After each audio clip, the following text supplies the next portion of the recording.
Welcome, everyone. I'm Dr. Joanne Hyppolite, the curator here at the National Museum of African American History and Culture, and we're here for our Freedom's Eve Traditional Dishes of the New Year program. So today we're here behind the scenes of the Sweet Home Café in the kitchen area. Most people don't get to see what goes on behind the scenes here, so consider yourselves lucky. But there's one person with me today who spends a lot of time back here, right? He's the man that makes it all happen. He's our brand new executive chef.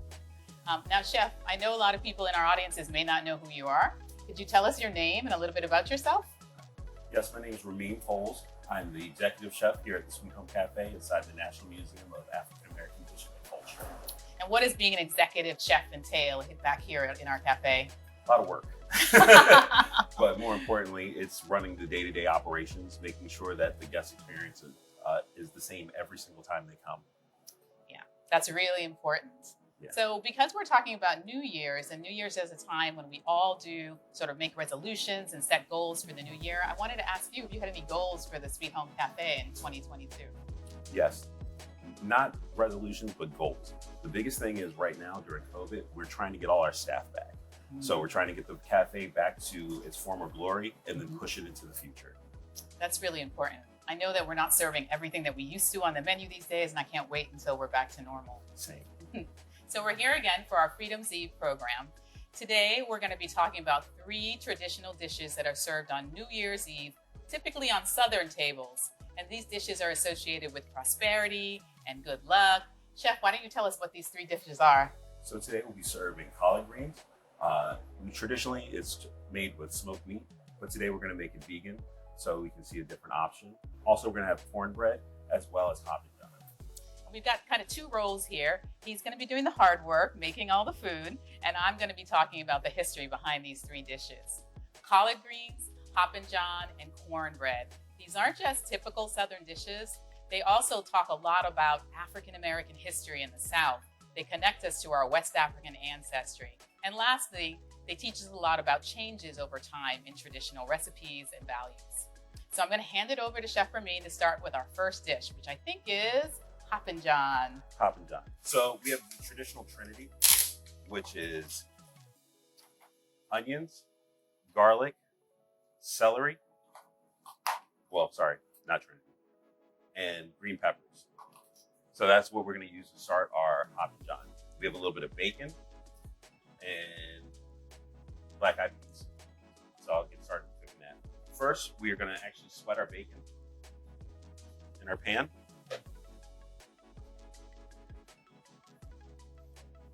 Then we'll start adding our aromatics. So it'll be our onions, green peppers, celery. And I know most people's natural inclination would be to add the garlic now. We're actually going to let this cook for a few minutes, let everything sweat, and then we'll add our garlic. It prevents it from burning. So as this cooks down, we're going to add some dry herbs and spices. So a little bit of onion powder, garlic powder. And we're going to bloom that in the fat from the bacon. We're going to add peas. Our peas have been soaked the night before to rehydrate them and reduce the cooking time. Got our black-eyed peas.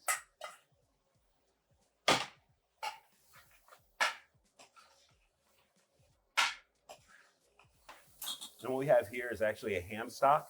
We've taken a ham bone, celery, onions, thyme, and cooked it. From that, we've shredded the meat from the ham. We're going to add it into our peas.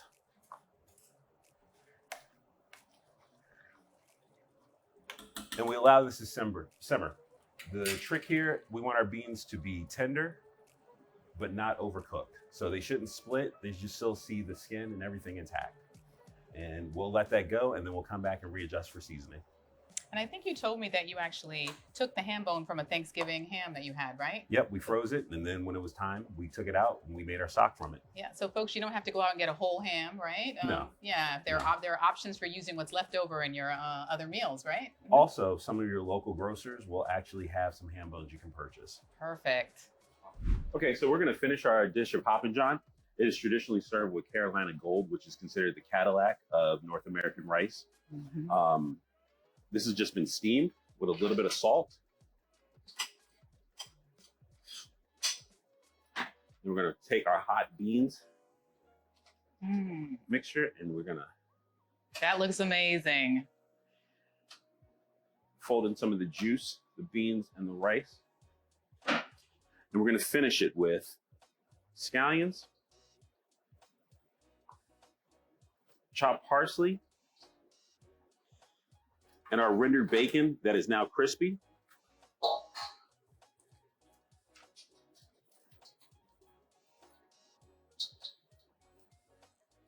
We're gonna fold all that together. They can use a little more bean.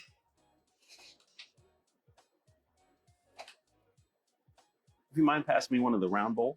Sure.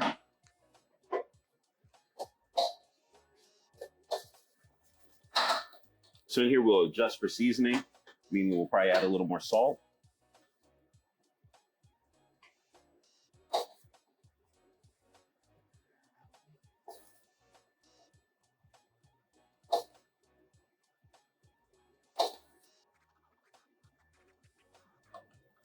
A few more scallions, a little more parsley,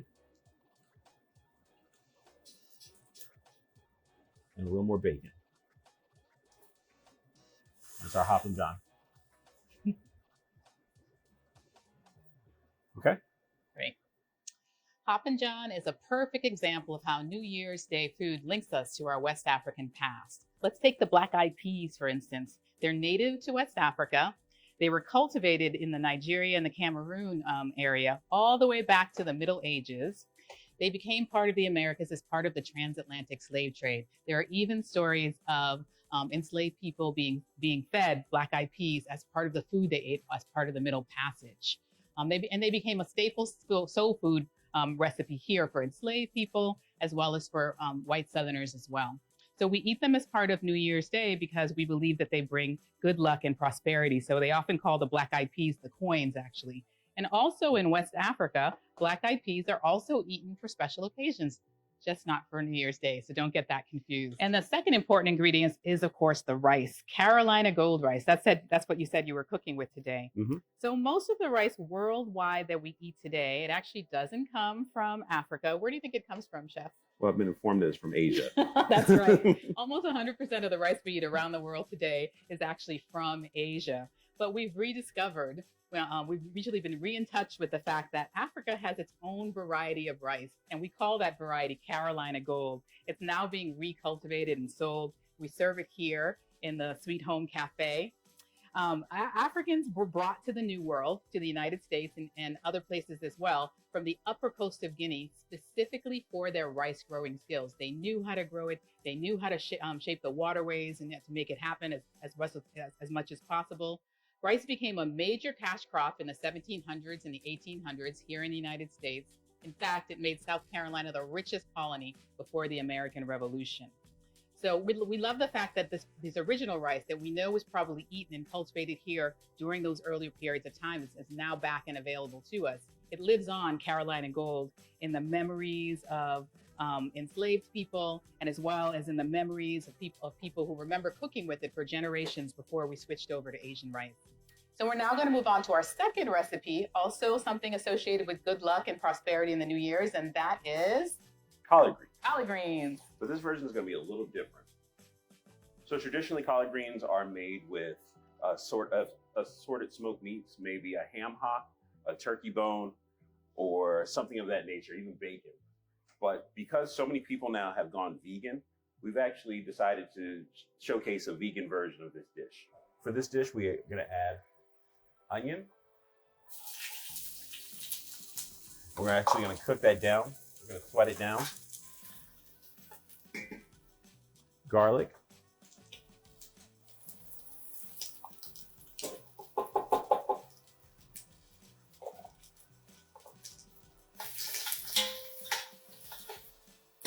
A pinch of red chili flake. Now, depending on how hot you like it is when you will add the chili flake. So if you want a little spicier, you'll add it in the beginning and actually fry it with the greens. Starting to smell good. And then we're gonna add our greens. So right here we have collard greens that have been triple washed and cut. Depending on the size of the collard will determine whether you leave part of the stem in or not.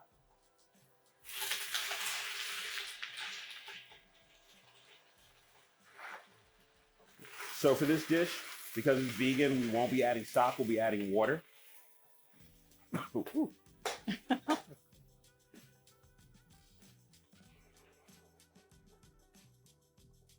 So we're gonna add a little combination of powdered onion and granulated dry garlic.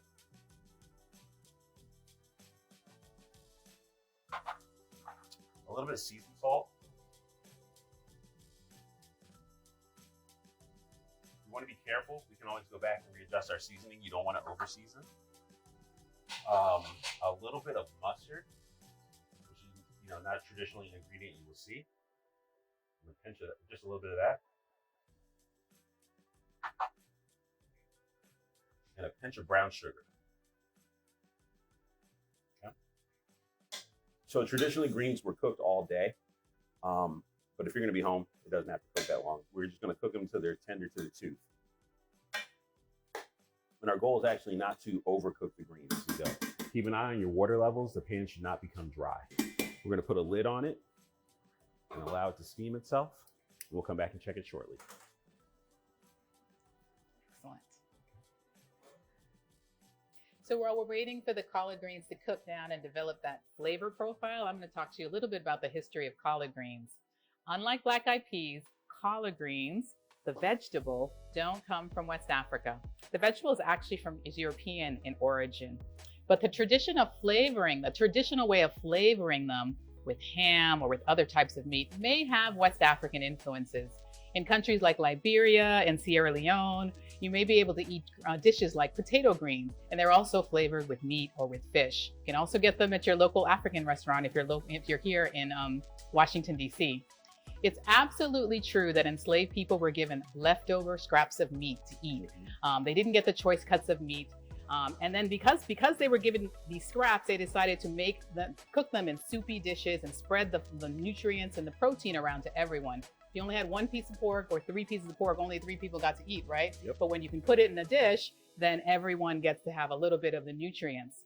Now, you made vegan greens today. Yes. That's how we make them in the Sweet Home Cafe. Yes. Yeah, and there's nothing wrong with that. When folklorists and historians talk about traditions, including cooking traditions, they talk about something called continuity and change, right? We're still making collard greens today. It's an old recipe for African Americans, but we change the way we make them. And that's perfectly okay for our interests and our changes, the ecological changes, the environmental changes where we might add different ingredients as well. It's perfectly okay to make adjustments that are according to your own needs. Often we say that tradition is individualized. So when someone says something's traditional, that's traditional to you. So how other people enjoy it is traditional to them. Right. And let's see what's going on with the collard greens. Okay. So you've seen our greens have cooked down. They still have shape and profile. Most of the liquid that we've added in has reduced down, but it's still not bone dry. You mind if I get the plate? I'll plate this up for you. So a trick so you don't get it everywhere, you turn the plate sideways.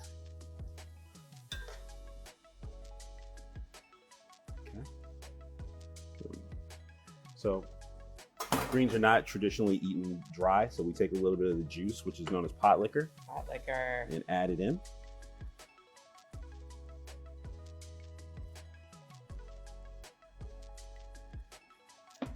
Looking good, and I'm really glad that you mentioned the pot liquor, because we're not just, this idea of scraps and being able to make use of everything. We don't just leave the broth up there in the pot, right? No, everything's consumed. Yep. And this is perfect because the next recipe that Chef Ramin's going to be cooking today is cornbread, and we use cornbread to sop up some of that pot liquor. Excellent. We'll start our cornbread. So this is our cornbread from the Sweet Home Cafe cookbook. Right. It's a really simple recipe. It's an excellent one to make at home. Most people already have all the ingredients to do this, and you don't need any fancy equipment, which makes it even better. So our ingredients are cornmeal. This is yellow cornmeal that's been ground, stone ground. Cornmeal is what you're looking for. In here we have all-purpose flour, a little bit of baking soda, and baking powder. That's our leavening agents. And we're gonna take a second, we're gonna incorporate those two together with a little bit of white sugar.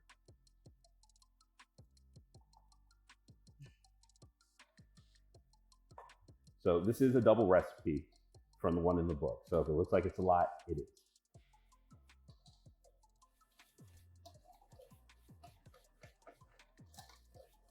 That's good, because on New Year's Day, we're usually feeding our families, right, and our friends, so we want to make as much cornbread as possible. And you also want a little bit later. That's true. You know, it's not just the one time that you're gonna eat it. You may want to have a little piece later. So and serve it with a little bit of butter and a little bit of honey. So we're gonna add an egg. Hopefully smoother for the next one.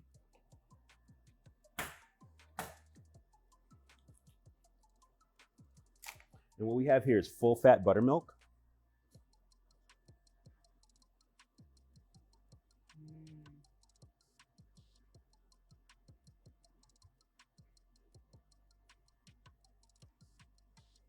So this mixture, I'm gonna get in there. Don't be scared. Really hard to overwork it. We get to this point, we're gonna add a little bit of melted butter because we want everything to be incorporated.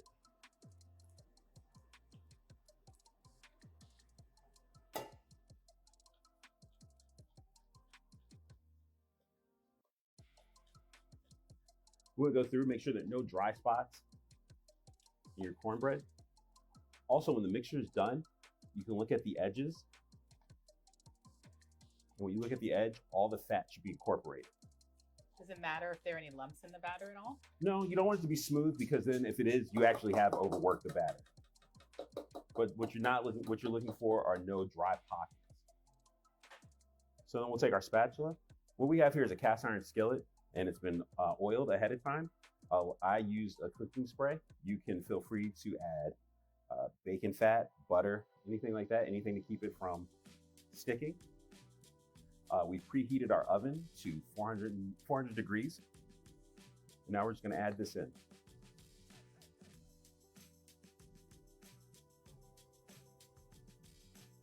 so why a cast iron skillet? So cast iron, and if it's treated properly, meaning it's been oiled and taken care of, is the original nonstick pan. So as you cook this, with the heat from the oven, the cast iron will actually fry the exterior of the cornbread, and it'll release on its own. So we're gonna toss this in the oven, and with a few minutes, we'll come back and show you what the end product looks like. So Chef Ramin, I noticed you put some sugar in the cornbread here. It gets a little bit of sugar. We found traditionally that you can adjust the sugar according to your taste and standards and what you like, but we found that our clientele likes it a little sweeter. So we're not afraid to add a little extra sugar. I'm only bringing it up because sugar and cornbread is one of those food wars, right? Absolutely. Right. People either want to have unsweetened cornbread or they want to have sweetened cornbread, and they believe that one way is right and one way is wrong. It's very much like the controversy over sugar grits. Right, exactly. And there are very clear lines of demarcation on where people land on. So, well, here's the truth, folks, right? We actually get our use of corn to make bread and cake-like substances from the Native Americans, right?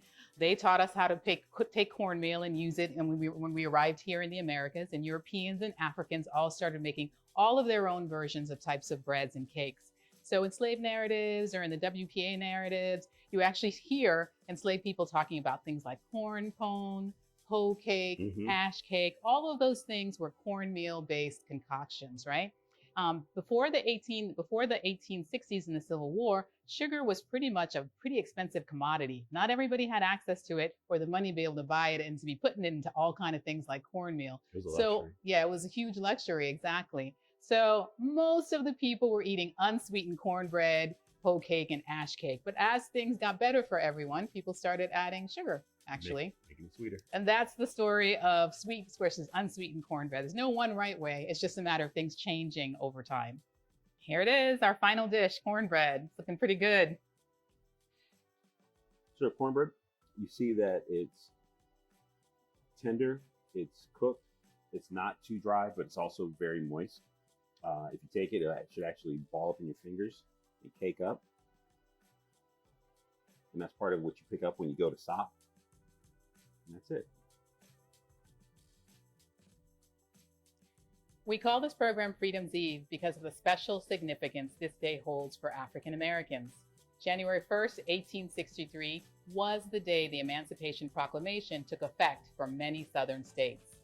We honor what that day meant for them on that first night before the dawn of freedom, and what it also meant to reunite their families. Today, many African Americans still gather in their homes with family and friends or attend watch night services on New Year's Eve. On behalf of the National Museum of African American History and Culture and Restaurant associates here at the Sweet Home Cafe, we wish you a Happy New Year